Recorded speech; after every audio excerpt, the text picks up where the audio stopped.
Proxecto Brazolinda, creadores de xogos de mesa en galego. Tutorial do xogo de mesa A noite do meigallo.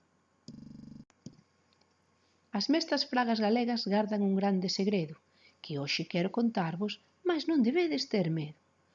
No seu interior escuro, rodeadas de plantas e animais, viven nas súas casiñas unhas mulleres moi especiais. Dos beneficios das plantas somos grandes coñecedoras e apáñanas día e noite, dende o solpor ata a aurora. Empregan moitos ingredientes para os meigallos facer e recitan elaborados versos que só elas poden comprender. Mais aconteceu unha noite algo terrible, espantoso, un enorme tremor seguido dun incendio horroroso.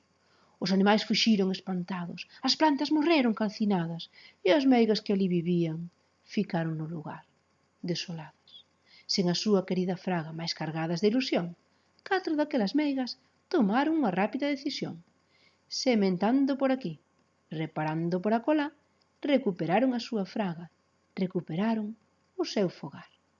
Dende aquela afastada noite, tan triste e escura, xúntanse sempre na fraga, invocando o sol, os planetas e a lúa.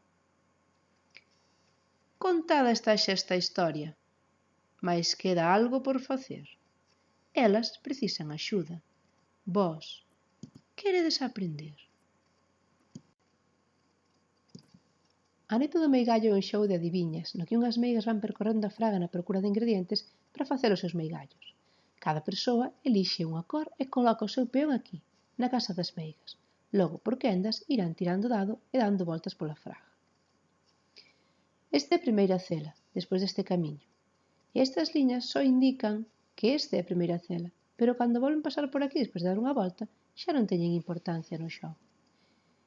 Para comezar, tírase o dado, neste caso sai un 1, e esta persoa move unha cela e colócase aquí. E agora leselle unha adiviña. Por exemplo, coa axuda dunha corda podes facerme voar, e así, ti e máis eu, iremos co vento xogar. Que será? Pódense dar todas as pistas que se queira, xa que é moi bonito aprender a resolver as adiviñas. Neste caso sería un papaventos. Se esta persoa acertou, gaña un ingrediente. Por exemplo, serpe de cascabel. E cando teña 3 diferentes, collemos outro, botón de mandilón e agora mel de 100 abellas. Hai 10 modelos distintos.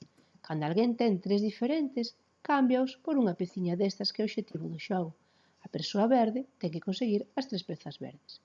Pero para conseguilas ten que facer antes unha pouquiña maxia, un meigallo, unha rima que teña cando menos unha destas 3 palabras e a peciña que queira conseguir. Por exemplo, podemos dicir, se queremos un planeta, cun botón de mandilón e unha chaqueta, fago eu este planeta.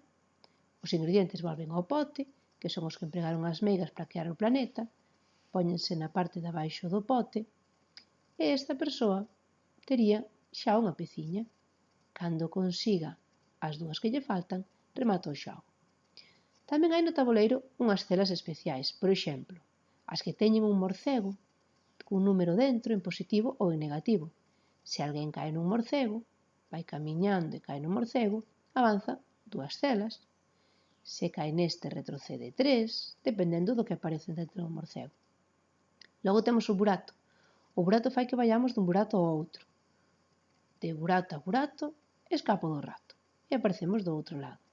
E o mesmo acontece se, camiñando polo tabuleiro, caemos neste. De burato a burato, escapo do rato. Logo temos a cova. A cova está moi escura e nela hai que ir moi amodiño. Se caemos nalgunha das súas celas, paramos nela e sen tirar o dado, en cada quenda movemos unha cela e logo outra ata sair. Logo continúa o xogo de maneira normal. Logo temos as celas que teñen unha vasoira. De vasoira a vasoira, voo pola corredoira. E o mesmo acontece nesta outra de aquí. Imos camiñando, caemos nela, de vasoira a vasoira, voo pola corredoira. Pero esta outra vasoira de aquí, esta é rota e non funciona ben. Se caemos nela, diremos de vasoira a vasoira, recuo pola corredoira e iremos para atrás. Tamén temos dúas celas nas que xa pon escrito o que pasa. Aquí pon cambia o teu lugar no tabuleiro co xogador da túa dereita, e neste caso co da esquerda. Se aquí está a persoa amarela e a verde está dentro da copa, por exemplo, o que teñen que facer será isto, cambiar a posición do tabuleiro. E finalmente, a escola de maxia. Hai 3 celas de escola de maxia. Cando alguén cae nunha delas, tira o dado e fai o que indique. Por exemplo, saiu un 3. Miramos nas instruccións e dinos: se sai un 3 ou un 4, o xogador terá que botar este meigallo dicindo sapos, bruxos e coruxas. Dependendo do que saia nos dados, haberá que facer unhas cousas ou outras. Se se fai, tírase de novo. E se non se quere facer non pasa nada. Continúa o xogo de maneira normal. Non hai penalización. E se alguén lle dá vergonza, podemos axudarlle a facelo entre todos. E así é como se xoga a Noite do Meigallo, un xogo de adiviñas que pretende recuperar parte da tradición oral galega.